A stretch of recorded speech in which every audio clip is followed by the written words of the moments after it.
नमस्कार मित्रांनो चला तर मग आता निमगिरी आपण उतरायला सुरुवात केली आहे। यानंतर याचा जोड किल्ला असलेल्या हनुमानगडाकडे जाऊया। या गडावरती ही बऱ्याच अवशेष पाण्याचे टाके आहेत असं सांगितलं जातं। वरती गेल्यानंतरच आपल्याला कळेल।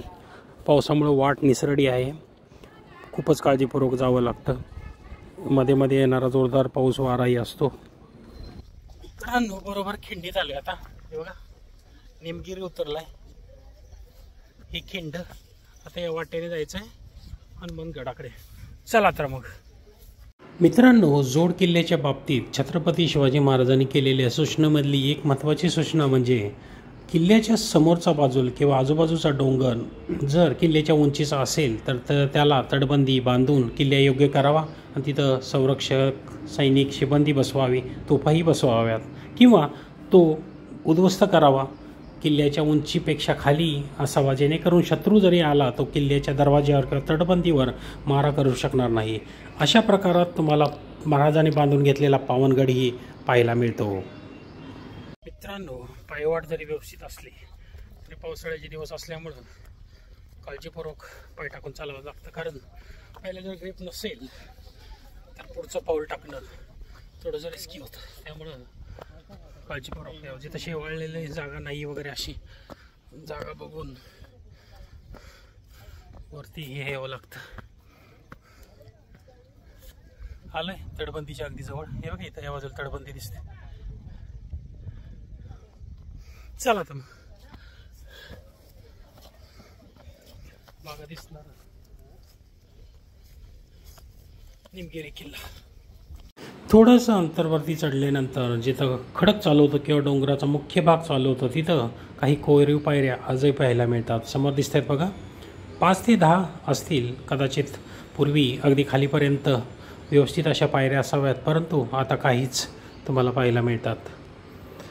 समोर दिसत आहे तिथेही शेवाळलेली जागा वगैरे आहे, त्यामुळं अगदी व्यवस्थित लक्ष देऊन चालावं लागतं, कारण खाली खोल दरी आहे। समोरच्या बाजूला दिसणारं विहंगम दृश्य। मित्रांनो, अशा प्रकारे हनुमानगडावर आलंय। हे बघा पाठीमागं निमगिरी वरती जाणाऱ्या कोरीव पायऱ्या जिथून आपण वरती गेलो होतो। समोर बघा तटबंदी दिसते तुम्हाला, आजही व्यवस्थित असणारी। हजारो वर्षापूर्वी उभारलेल्या या तटबंदी किंवा नंतरच्या काळात ही डागडुजी करण्यात आली असावी, परंतु उंच 3-3.5 हजार फुटावर उंच कड्यावर उभी असलेली तटबंदी आजही तुम्हाला काही ठिकाणी पाहायला मिळते। आणि आजकाल करण्यात आलेली बांधकामाची अवस्था काय हे तुम्हालाही माहीत आहे। या तटबंदीनी किंवा या किल्ल्यानी किंवा याच्या अस्तित्वाने आपलं अस्तित्व टिकवून धरलेलं आहे हे मात्र नक्की। समोरच्या बाजूला इथं मला निमगिरीची तटबंदी दिसते। बऱ्याच ठिकाणी व्यवस्थित नैसर्गिक कडा लाभला असला तरी, आणि या वरती जाणाऱ्या पायऱ्या कोरीव पायऱ्या अगदी खालीपासून वरतीपर्यंत असणाऱ्या खरंच अद्भुत गोष्टी आहेत। काही काळाच्या ओघात नष्ट झाले असल्या तरी बघा पूर्ण वरतीपर्यंत दरवाजाचे अवशेषही पूर्ण खडकामध्ये कोरलेले आहेत। मित्रांनो, अशा प्रकारे हनुमानगडावर आलोय आपण। चला, इथं असणारे अवशेष, पाण्याचे टाके, या सर्व गोष्टी आपल्याला पाहिजे नाही। याच्यासह निमगिरीचं इथून दिसणारं अनोखं रूप, याही गोष्टी बघायच्यात। चला, इथं काही तटबंदीचे अवशेष दिसतात, ते तुम्हाला दाखवण्याचा प्रयत्न करतो। निमगिरीवरती येणारे पर्यटक ही हनुमंतगडावर फारसे येत नाही आहेत, कारण एका दिवसात दोन्ही किल्ले करणं शक्य नाही। परंतु खरंच या गडावर एक अद्भुत गोष्ट पाहायला मिळेल। समोर दिसतात बघा तुम्हाला एक छोटं पाण्याचं टाकं आणि मोठं, आणि याच्याच बाजूला एक तटबंदीच्या बाजूला चौकोनी आकारात आतमध्ये एक छोटेखानी चौकट उभारून त्याच्यावरती कलश कोरलेला आहे। याला चंद्रसूर्य टाके असं म्हणतात, असं माहिती आहे आम्हाला मिळाली खाली असलेल्या लोकांकडून। हे बघा एक छोटेखानी चौरस आकाराची छोटी चौकट आहे, आणि समोर वरती तुम्हाला एखाद्या दरवाजाची जशी रचना असावी अशा प्रकारची रचना दिसते। आणि मुख्य तटाच्या बाजूला असा चौकोनी भाग आतमध्ये करण्यात आलेला आहे। कदाचित हे पाण्याच्या टाक्याबरोबर चोर दरवाजेही असू शकतो अशाही शक्यता आहेत, कारण अशा प्रकारचे चोर दरवाजे तटाच्या बाजूला आपण बऱ्याच ठिकाणी पाहिलेले आहेत। परंतु ज्या बाजूला खिंड आहे त्या बाजूला चोर दरवाजा असेल का हेही सांगणं कठीण आहे। किंवा जसं सांगितलं जातं हे चंद्रसूर्य टाका आहे। एक अद्भुत रचनेसमोर बघा कलश कोरलेला दिसतोय, पूर्णतः चौकट। पण चौकट जी आहे आतमध्ये किंवा बाहेर जाण्यासाठी असणारी अगदी छोटेखानी आहे, जशी चोर दरवाजा नसते। परंतु त्या टाक्यांमधून येणारं पाणी अगदी व्यवस्थितरित्या तुम्हाला घेता येऊ शकतं. अशा प्रकारची चौकोनी आकाराची बांधकामाचीच रचना इथं पाहायला मिळते. खरंच अद्भुत गोष्टी आहेत. एक पाण्याचं टाकं, वेगवेगळ्या आकाराची झुडपं. कारण इथे येणाऱ्यांची संख्या फारशी नसल्यामुळं इथं काही गोष्टी आजही शाबूत आहेत. पायवाटा तेवढ्या व्यवस्थित नाही आहेत. वरती समोरच्या बाजूला एक वाड्याचे अवशेषही दिसत आहेत व्यवस्थित असणारे. त्याच्याकडे आता आपण जाऊया. चला तर या वाटेने आपण प्रदक्षिणा पूर्ण करण्याचा प्रयत्न करूया. आणखी काही पाण्याची टाकी वगैरे आहेत या गडावर, ते पाण्याचा प्रयत्न करू. इथं फारशी वर्दळ नसल्यामुळं पाऊलवाटी ही तुम्हाला एकच पाहायला मिळते.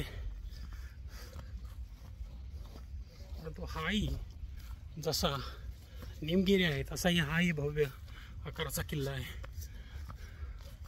जोरदार वारा आणि पावसाला सुरुवात झाली आता आणि समोरूनही भरपूर पाऊस येताना दिसतोय. हा समोर तुम्हाला दिसतोय हा आहे किल्लेदार वाड्याचे अवशेष, अगदी उंचावर असणारे गडाच्या. इथे एक भव्य आकाराचा वाडा असावा, रचनेवरून लक्षात येईल. मित्रांनो, पावसाला सुरुवात झाली त्यामुळे तात्पुरती अरेंजमेंट. प्लॅस्टिकची पिशवी. गिरीवरती भरपूर पाऊस आला. दूरवर तटाच्या बाजूला आणखी एक पाण्याचं टाकं पाहायला मिळते. तिथे आपण जाण्याचा प्रयत्न करू. वाट दिसते थोडीफार. अशा प्रकारे त्या टोकाला चाललो आम्ही. मध्ये मध्ये पाऊस आहे सर तेवढा. पाण्याचे टाके याही ठिकाणी तुम्हाला ठिकठिकाणी पाहायला मिळतात. खरंच अद्भुत किल्ले आहेत हे दोन्ही. निसर्गरम्य, बालाघाट, डोंगररांग. समोरच्या बाजूला ढग दिसतात. पलीकडे तुम्हाला हरिश्चंद्र गडही पाहायला मिळतो. पाण्याचे टाके दोन्ही बाजूला आहेत.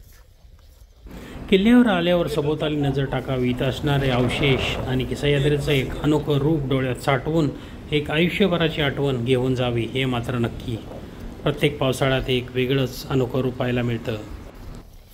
मित्रांनो, भव्य आकाराच्या गडावर मध्ये तुम्हाला वाड्याचे अवशेष दाखवले. त्याच्या दोन्ही बाजूला खोलगड भाग आहे. तिथं भव्य आकाराची पाण्याची टाकी. पलीकडचं तुम्हाला दाखवलं तशाच प्रकारचं किंवा त्यापेक्षा मोठं असेल.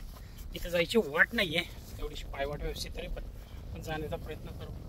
भव्य आकाराचा टाका आहे ते.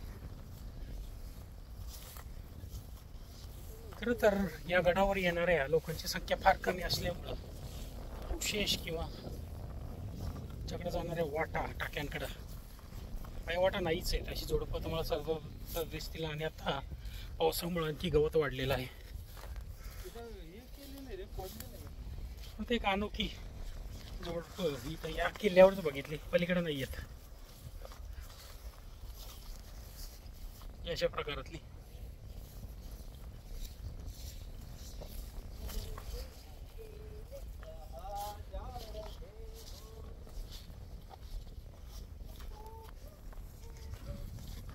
निमगिरीच्या बरोबरीनं बांधला गेलं. तुम्हाला माहिती आहे जोड किल्ल्यांची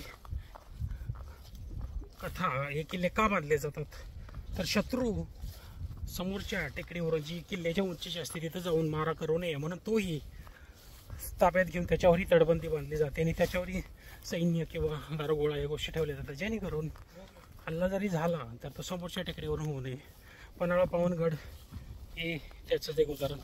चला ह्या टाक्याकडे आले. दोन जोड टाका आहे तुम्हाला दाखवण्याचा प्रयत्न करतो. मित्रांनो, या गडावरही अनेक तटाच्या बाजूला असणारी पाण्याची टाक्या पाहायला मिळतात भव्य आकाराची. हे एक जोड टाका आहे. वरच्या बाजूला जिथं पाण्याचा स्रोत असतो तिथे एक छोटेखानी टाकं आणि ते भरल्यानंतर पुढच्या टाक्यामध्ये पाणी यावं अशा प्रकारची रचना. हे पाणी जरी पूर्ण शेवाळीला असलं तरी टाक्यांची रचना लक्षात येते. आणि जसं नेहमी सांगतो त्याप्रमाणे जेवढी प्रकारातली पाण्याची टाकी त्यावरून तुम्हाला लक्षात येते या किल्ल्यांवर शिबंदी किती असते. इथून खाली आल्यानंतर अगदी व्यवस्थित शुद्ध पाणी असणारं आणखी एक टाकं पाहायला मिळतं भव्य आकाराचं, खडकामध्ये कोरलेलं. हे दिसतंय बघा तुम्हाला समोरच्या बाजूला. ह्या किल्ल्याचा एक उंच भाग मध्यात असणारा आणि दोन्ही बाजूला उतरत जाणारा भाग. त्या उतरत जाणाऱ्या भागावर तटाच्या बाजूला अशी अनेक पाण्याची टाकी आहेत. किती नितळ पाणी आहे. अशा प्रकारे याही गडावर 5 ते 6 टाकी आहेत निमगिरीप्रमाणेच खडकामध्ये खोदलेली. आणि सर्वांमध्ये पाऊस सुरू होऊन काही दिवस झालेत, परंतु आजही व्यवस्थित पाणी आहे.